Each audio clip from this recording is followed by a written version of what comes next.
বিশেষ করে সেনাবাহিনী সম্পর্কে বেশ একটা আলোচিত ঘটনা আছে। কেউ বলছেন যে ওনাদেরকে ডেকে নেওয়া হয়নি, কেউ বলছে না ওনাদের এগিয়েছেন। তো সব কিছু মিলে আসলে মানে আমরা সংস্কার চাচ্ছি আগে না নির্বাচন চাচ্ছি আগে এই সিপিডির কাছ থেকে, যে আমরা আসলে কোন ধরনের একটা বক্তব্য খুব সঠিকভাবে উত্থাপন হচ্ছে না।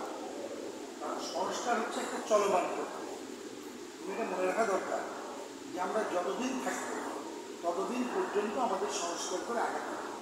সুতরাং এই বক্তব্যটাই ভুল বক্তব্য যে পুরো সংস্কার করেই আমরা নির্বাচনে যাব, এটা হচ্ছে আমার বক্তব্য। এবার আমাদের বক্তব্য পরিষ্কার যে আমরা এত বড় একটা গণঅভ্যুত্থান করলাম। এই গণঅভ্যুত্থানের অন্যতম আকাঙ্ক্ষা হলো যে জনগণের নির্বাচিত প্রতিনিধিরা তারা ক্ষমতা পরিচালনা। আমরা যার জন্য বলেছি যে বিগত দিনে আমাদের নির্বাচন ব্যবস্থাকে ধ্বংস করা। সুতরাং এই মুহূর্তের জরুরি কর্তব্য হলো সুষ্ঠু গ্রহণযোগ্য নির্বাচনের জন্য যা যা সংস্কার করা দরকার এই সংস্কারের কাজটা আগে করেই নির্বাচনের সুনির্দিষ্টতারই প্রশ্ন। সুতরাং আগে সংস্কার পরে নির্বাচন এই কথার প্রয়োজন নাই। প্রয়োজন হচ্ছে আমাদের নির্বাচনের জন্য যা যা সংস্কার করে নির্বাচনের আমরা মাঠে নেমে পড়ব এবং হাতে যে সময় থাকবে আমরা ঐক্যমত্যের ভিত্তিতে বিভিন্ন জায়গায় বিভিন্ন বিষয়, যেমন ধরেন দুর্নীতি দমনের বিষয়গুলি, আমাদের বিচার বিষয়গুলি এবং অন্যান্য বিষয়গুলি যতটুকু ঐক্যমত্য করা সম্ভব ততটুকু ঐক্যমত্য করে এই সময় আমরা কাজে হাত দেব। এই কাজটি আমরা সম্মিলিতভাবে করতে পারি। এটা মনে রাখতে হবে, ঐক্যমত্যের ভিত্তিতে আমরা যদি কোনো কাজ না করি, আজকে আমরা কোনো কিছু যদি আজকে নীতিমালা নেই প্রজ্ঞাপন জারির মধ্য দিয়ে, কিন্তু এইটাকে আইনি রূপ দেওয়ার জন্য নির্বাচিত পার্লামেন্টের কাছে ফিরে যেতে হবে। অতীত দিনের অভিজ্ঞতা আমরা দেখেছি, প্রায় ধরেন 1.5 শতাধিক, আমি অন 11-এর সময় কথা বলছি, যে এই ধরনের কতগুলো প্রজ্ঞাপন জারির মধ্য দিয়ে অনেক কিছু করা হয়েছিল, কিন্তু পরবর্তী সরকার তার 1/4 এটা গ্রহণ করেনি, বাকিগুলো বাতিল করে দিয়েছে। সুতরাং আমরা ঐক্যমতের ভিত্তিতে অন্যান্য সংস্কারের যতটুকু সম্ভব ততটুকু এই সময়গুলো করবো।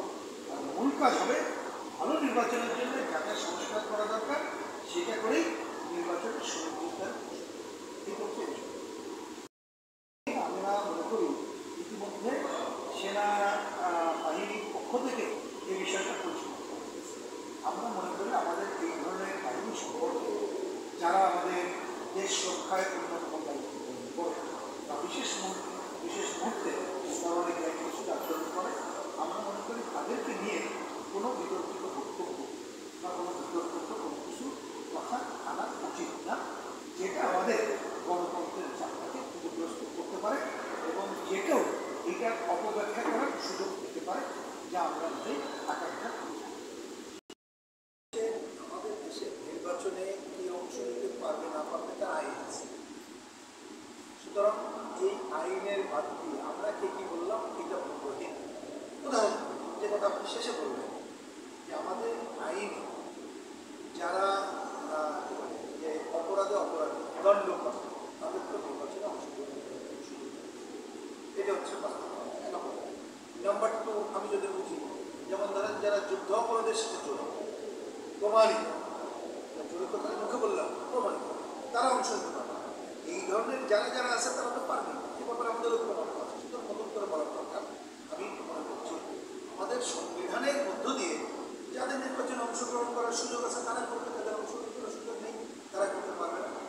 আর দলের কথা যখন আসে, দলের বাইরেও কিন্তু আমাদের দেশে নির্বাচন করার সুযোগ আছে। আমি কিছুক্ষণ আগে বললাম আমাদের দেশে নিবন্ধিত দলগুলো তাদের একটা মার্কার সুযোগ আছে, সেই মার্কা নিয়ে করতে পারে। তো ধরুন আমাদের দলগতভাবে আমাদের অনেক দিনের প্রস্তাব সিপিবি নিজস্ব, আমরা যদি কাস্তে আপনি মার্কা চেয়েছিলাম, কিন্তু নির্বাচন কমিশন আমাদেরকে তাদের আমাদেরকে শুধু কাস্তে মার্কা দিয়েছে, এটাই আমাদের পার্মানেন্ট। আমরা আমাদের এই মার্কায় আমরা সাধারণভাবে বলি রেজিস্ট্রেশনই থাকা উচিত। রেজিস্ট্রেশন না থাকলে আমরা কাস্তে মার্কায় করবো, আর রেজিস্ট্রেশন থাকলে আমি কাস্তে মার্কায় ইলেকশন করবো। কারণ যদি রেজিস্ট্রেশন নাও থাকে তাহলে ব্যক্তিগতভাবে সে করতে পারে, তার জন্য যে নিয়ম আছে বরঞ্চ ওই নিয়মের ক্ষেত্রে আমরা শিথিল করার পর, কারণ ওইটাও দেখলাম নতুন প্রস্তাবে বলা আছে যে কিছু সংখ্যক মানুষ লিখিতভাবে তার প্রতি সমর্থন ব্যক্ত করলে সিলেকশন করতে পারে। আমরা মনে করি এটা তো আমাদের সংবিধান বহির্ভূত।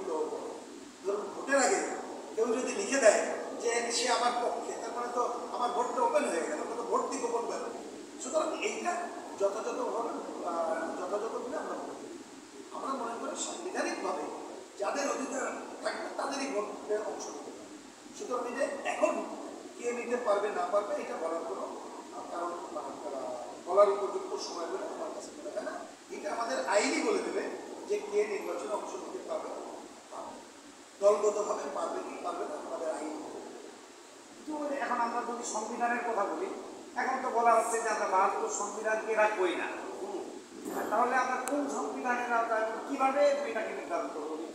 মনে হয় কেউ যদি বলে থাকে, হ্যাঁ বলেছেন হচ্ছে আপনার খুবই কি বলবো, আমি দেশের কথা বলছি কিন্তু ক্ষোভের সাথে একটু কথা বলছি। 72-এর সংবিধান রাখবো না এটা বলার অধিকার কে কাকে দিয়েছে? এই সংবিধান আমাদের এই সংবিধানে অনেক অসম্পূর্ণ আছে, যেটা বাংলাদেশের কমিউনিস্ট পার্টি 72 সালে করেছে। আমরা কমিউনিস্ট পার্টির প্রার্থীরা এই সংবিধানের অসম্পূর্ণতা দূর করেই একটা পূর্ণাঙ্গ মানে সংবিধান চাই, কিন্তু 72-এর সংবিধানের মধ্যে ঠিক না। আর মনে রাখবেন, পার্মানেন্ট হয়, টাইম টু টাইম এটাকে আপনাকে সংস্কারের মধ্য দিয়ে আগাইতে হবে, কিন্তু ভিত্তি ঠিক না। আর এই যে সরকার এখন আছে, তারা শপথ নিয়েছে কিসের ভিত্তিতে? এই সংবিধানের ভিত্তিতে এবং তারা যে সংস্কার কমিটি করেছে, ওটা দেখবেন 72-এর এই সংবিধান সংস্কার করে নতুন লেখার কথা। সুতরাং কেউ যদি নতুন লেখার কথা বলে থাকে, এটা তাদের ব্যক্তিগত, সেটা করতে পারে।